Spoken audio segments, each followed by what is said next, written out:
Here's to whiskey kisses with peachy taste of sin. Greetings, whiskey folk. Welcome back to Drinking Out Loud. My name is Adam Bradshaw, and I am joined, of course, here today with our resident normie, Norm the IT guy, the Norm, because we need the expert opinion of someone who is not an expert. I'm an expert at not being an expert. All right, so this is just a little follow-up tasting on video on an event that we held on St. Patrick's Day of this year, just last week, Scotland versus Ireland, where we invited Dram Association members to come and put an end to the to this decades-long war of whiskey superiority, because both Scotland and Ireland do kind of lay claim to being the original countries for whiskey, which kind of makes sense. But which one's best? Well, let's find out. This is dangerous ground we're treading on right now, isn't it? Absolutely. So we already, and I will reveal the answer that the group came up with, but I've poured exactly the same whiskies in exactly the same order for Norm, and we'll see what Norm's favourites are, because he is our representative normie. But first, because we did this on the day, it's important to, for scientific reasons, we must also wet the whistle, start the palate off with something maybe slightly familiar, but also something a little special.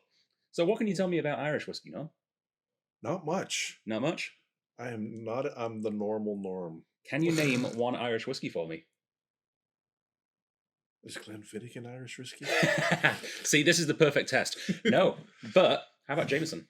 Jameson I've heard of. Yeah, you've heard of Jameson? I've heard of it. So, Didn't I pick Jameson as my favorite once? Oh, possibly, actually, I think I did, yeah. Actually, we did an Irish whiskey tournament for St. Patrick's Day last year, where we pitted 8 Irish whiskies against each other to see which is the best Irish. Yes, we did. Yeah, today we're not pitting Ireland against each other. They're working as a team to try and beat Scotland.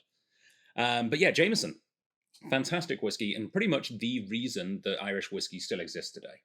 Really? Yeah, I mean, back in the day, there was dozens and dozens of Irish whiskies, like 30 or 40 or so. But by the time the year 2000 rolled around, there was only 3 left. There was a huge decline in Irish whiskies. Oh, really? Yeah. And Jameson is pretty much it is absolutely the biggest whiskey from Ireland.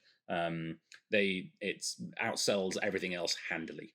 And it's probably the reason that Irish whiskey kind of succeeded and has bounced back, because now there's dozens again. I think there's 40 distilleries or possibly more now in Ireland. So they've we're going to have back a special limited edition Jameson, first of a new series. Ooh. This is not the regular Jameson. This is a pot still whiskey from Jameson.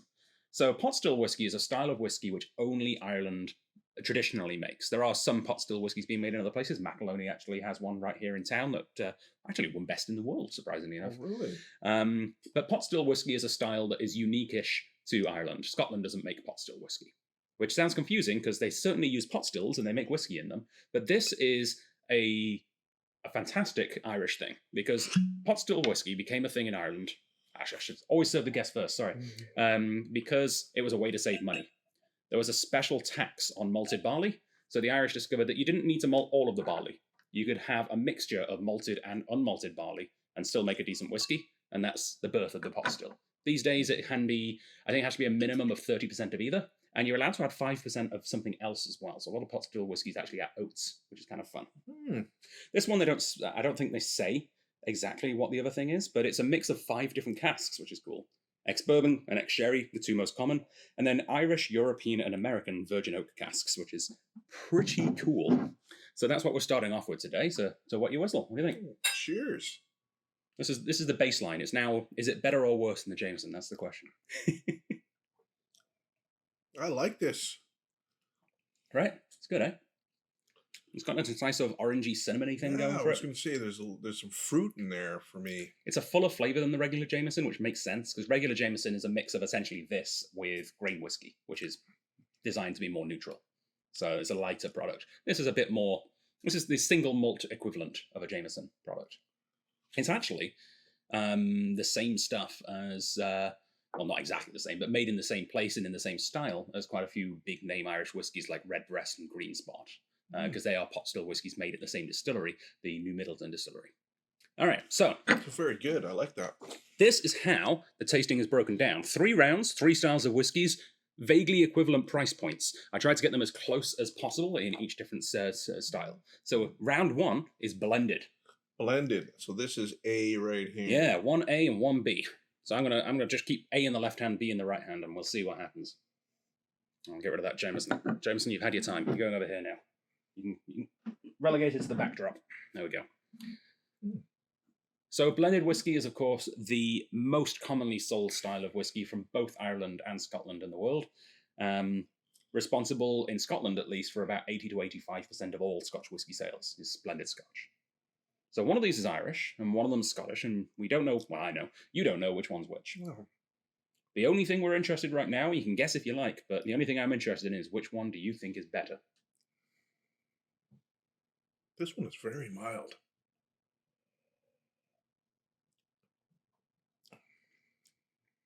That is very welcoming, this one. I like that. B. Yeah, welcoming is, it's very, welcoming is a great word. Approachable, it's like, there's nothing off-putting about it, there's no sharpness. No, it's very smooth, it's light. Well, while you're getting your head around those, I should mention that Jameson is available right now, of course, on our web store, strathliquor.com.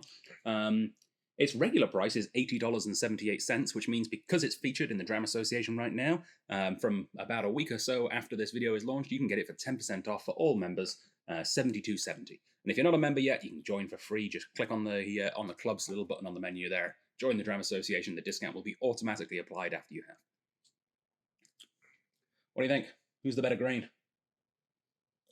They're awfully similar, I find. And there's only $1 or $2 in the price as well. I think 1A, I'm just going to put the ones that lose off the chair. Oh, I like it. That's good. We can just toss them behind somewhere. 1A's winning? I think 1A. One last try.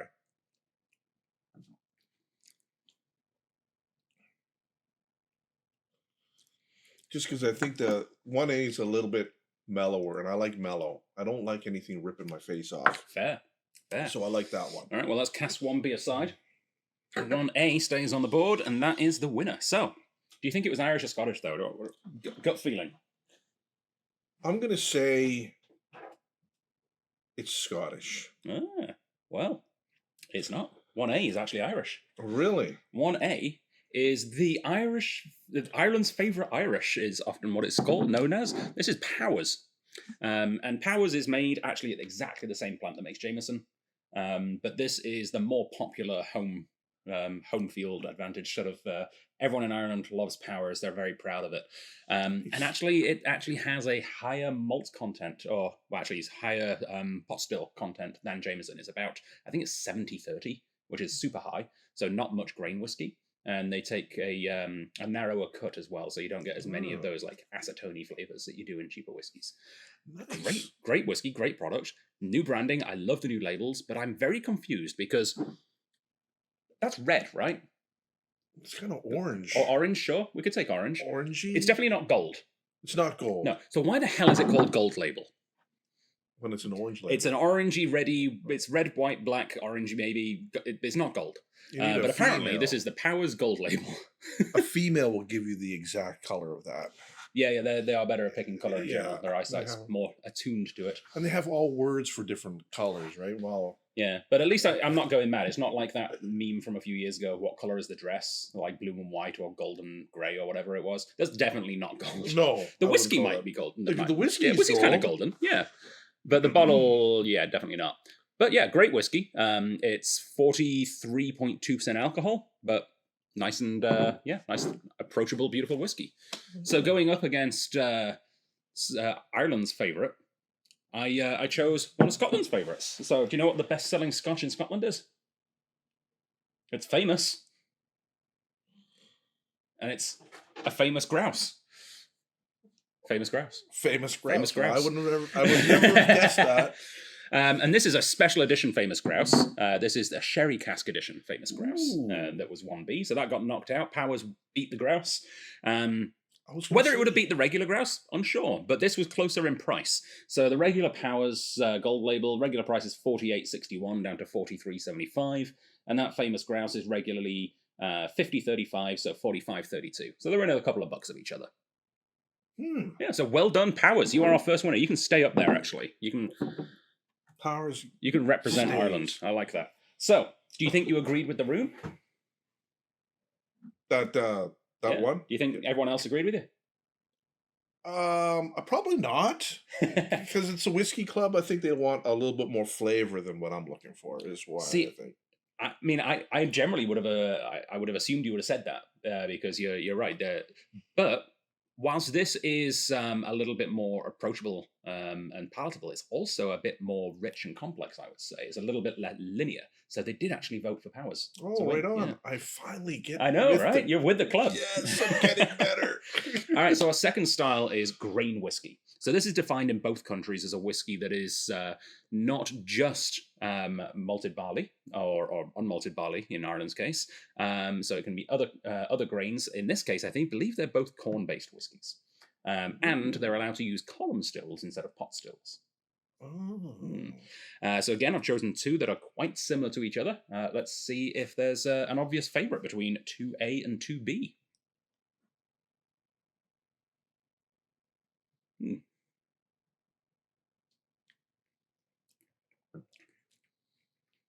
I like grain whiskey. A lot of people find it a little strange if they're used to drinking malt whiskies, or blended whiskey, because in most blended whiskey is the malt that is the major flavor sort of carrier. But Norm probably is going to like these, I think, because they're a little bit more familiar to North American style whiskey. If I remember correctly, Norm, was it Seagrams that you grew up drinking? Or was it Crown or something? Alberta Premium. Alberta Premium. Yeah. I am So from Alberta. If that was made in Scotland or Ireland, that would be classified as a single grain whiskey.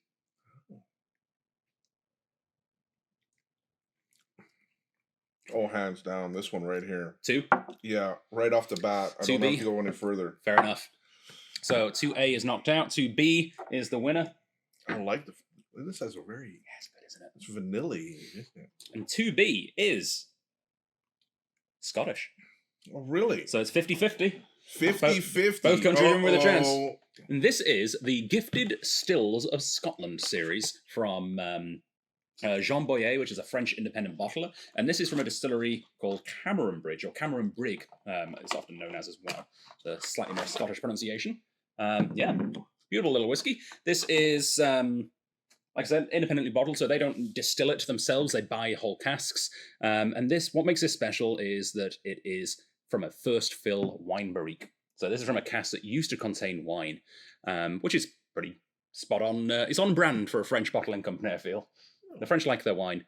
It also has an age statement. So this was distilled in 2011 and bottled in 2022. So it's around 11 years old. It might technically be 10, depending on the exact distillation dates and bottling dates. But yeah, 10 or 11 years old from the lowlands. Just a really good, solid Scotch, that one. I like that one. And bottled, weirdly, at 43%. Most independent bottlings, you'll find, will bump it right up to cask strength. So this is a bit of an anomaly. So well done, Scotland. Cameron Brig wins the day. And it was up against, let's see, here it is, Hyde. Now, you had a Hyde whiskey last year in this one, but it wasn't this one. And I believe it was actually a completely different distillery. So Hyde are, again, an independent bottler, but they don't say where they get their whiskies from. So it could be from anywhere in Ireland, and that includes Northern Ireland, by the way. It's Republic and Northern Ireland. Whiskey can be made in either of those two countries to be classified as an Irish whiskey. It's the one thing all Irish can agree on. Their whiskey is good, no matter where it's made. And again, this one is from a red wine cask, but I think one of the big differences that makes the Scotch better in this case is that the red wine cask was just a finish. It didn't spend its entire life in a red wine cask. It just went in there for maybe a few months at the end. 46%, so slightly higher ABV, which is possibly one of the reasons it wasn't quite for you. You generally like a lower ABV. Well, actually, you've surprised me. Sometimes you like the rocket fuel. But yeah, and one of them, because this is the rarest of styles and the hardest one to find a direct comparison, that this is the biggest discrepancy in price. Which one do you reckon is more expensive? Well, I'm going to say the one that I like is more expensive. Yeah, it is. So the winner, the Cameron Bridge, is normally 112.96 down to 101.66, and that Hyde is normally 92.09 down to 82.88. So it's around about $20 between them. That's still pretty 18, close. 19, yeah. So goodbye, Hyde. You are relegated to the backdrop. Cameron Bridge pulling through. So the final round, and possibly in a lot of people's eyes, the most important, because I don't know, there's a lot of cachet to single malt, and the Irish make it just as good as the Scottish. And we're about to find out on this occasion with two similarly priced, similar styles of whiskey. Which one is better? So, 3A versus 3B. Oh, by the way, you agreed with the group again. Oh, I This is did. exactly what happened on Sunday. Oh my! I'm getting better. I'm getting better. Can we make it 3 for 3?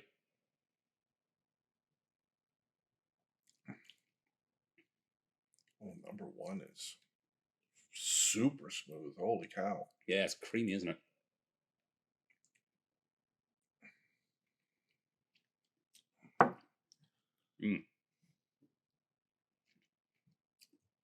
There's something particularly unique about one of these whiskeys. I won't say which one, so I don't want to try and sway you in either direction. This smells like wood, really strong. Nice. That's a very good catch. This is very strong woody smell.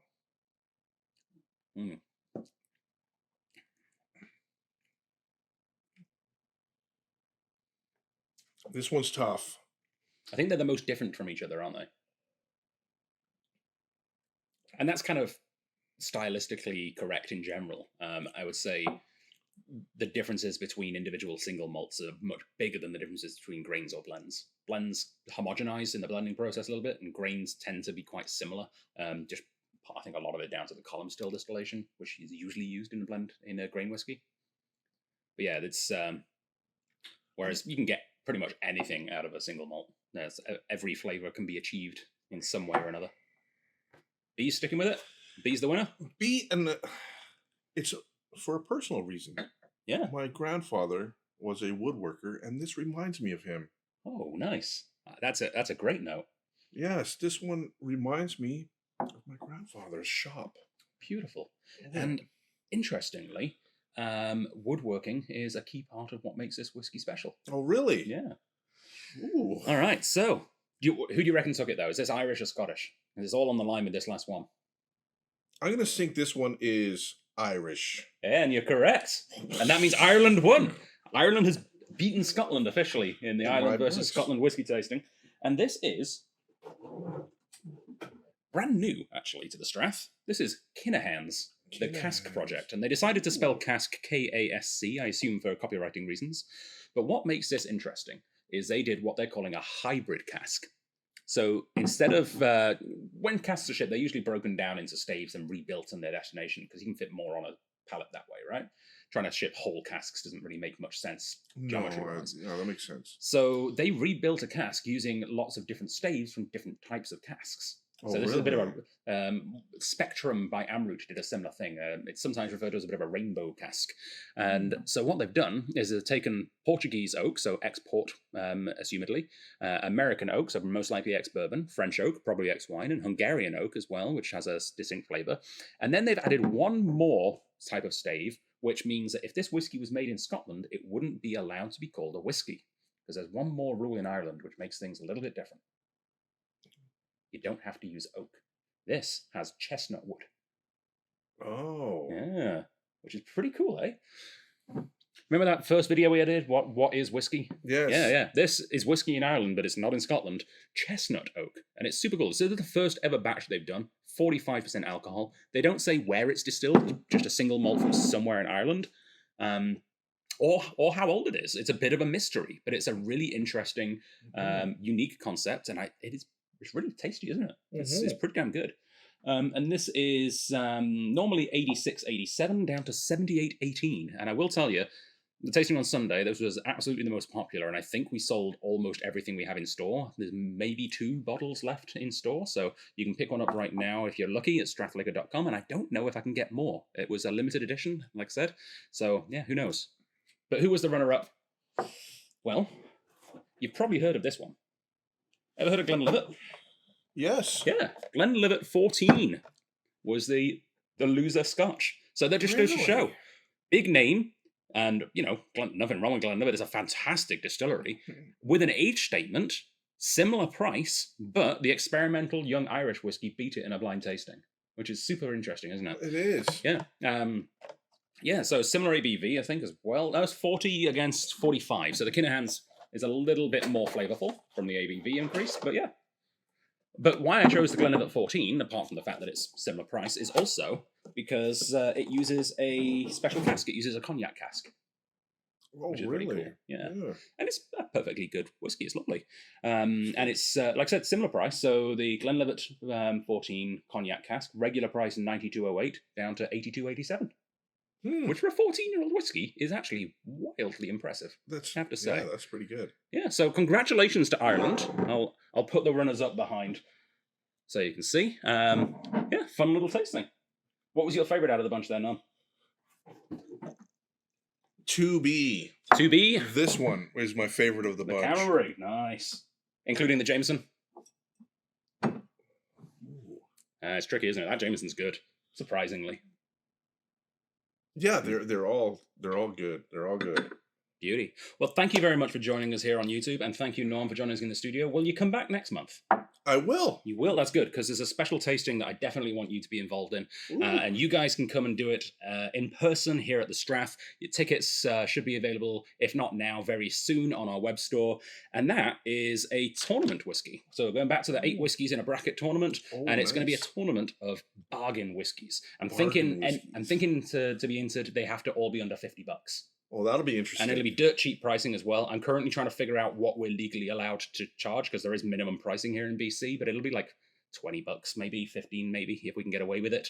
It'll be really, really inexpensive tickets. Hopefully we'll fill the room and you can all figure out what is the best bang for your buck. What's the best under $50 whiskey? What's the best bargain? Jack Daniels, Jim Beam, Johnny Walker.